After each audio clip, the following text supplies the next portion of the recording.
The Honda CBR 150R is a proven performer that not just races ahead of the competition with its impeccable designs, features and the technology powering its heart. It relegates the competition into oblivion. Powering the CBR 150R is a new single-cylinder engine that is light and compact, making it run smoothly on both low and high RPM range. The CBR 150R packs a lot of punch with 13.63 kilowatt of power at 10,500 RPM. While its closest competitor, the Yamaha R15, can muster a measly 12.5 kilowatt at 8,500 RPM. Which means that the CBR 150R gives better speed and acceleration on the go. In tune with its racing DNA, the CBR 150R is armed with a DOHC or double overhead camshaft engine, where two separate camshafts are used for each set of valves. This makes way for more precise valve timing and in turn better performance. While the Honda CBR 150R has the DOHC to its advantage, the Yamaha R15 comes without the DOHC, making the CBR 150R a far superior bike.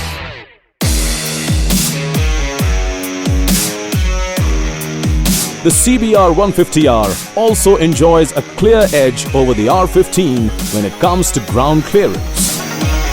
While the ground clearance in the CBR 150R is a generous 190 mm, it is only 160 mm in the R15, therefore giving the CBR 150R rider more confidence on bad roads.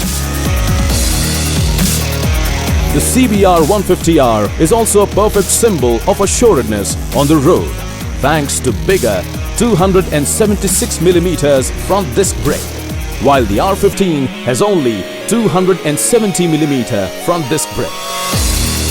The more contact area for the brakes ensures more effective braking and in turn more confidence to the rider.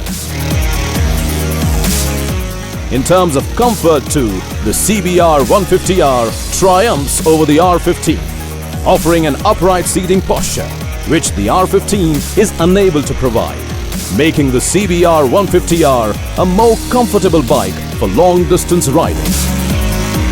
All these features clearly establish the Honda CBR 150R as a clear winner over its competition.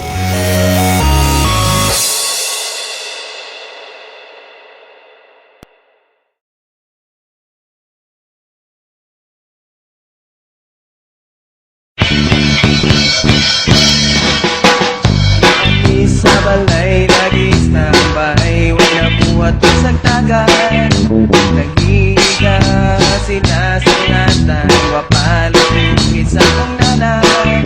Kanya naabot si Juan, nagkalaog, pakwan na alert ang tanan.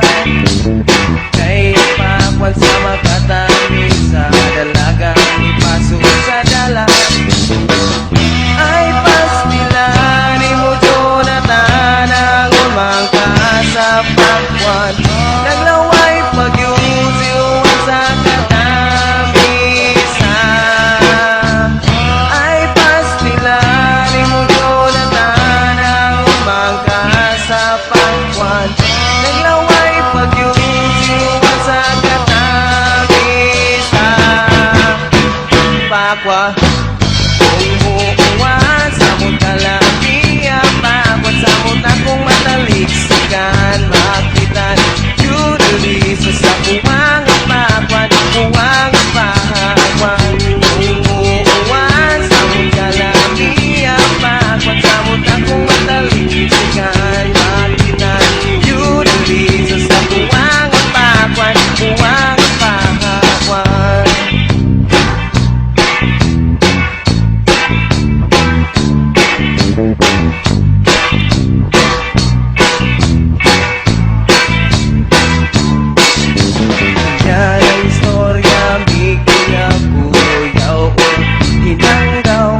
Ay pastilan mo Jonathan Hangon magkasapakwan Dalaway pagyutihuan sa katamisa Ay pastilan mo Jonathan Hangon magkasapakwan Dalaway pagyutihuan sa katamisa Pakwan kung muungan, samot kalamihan pakwan, samot na kung matalik sikan makita yudin liso sa puwang pakwan, puwang pakwan.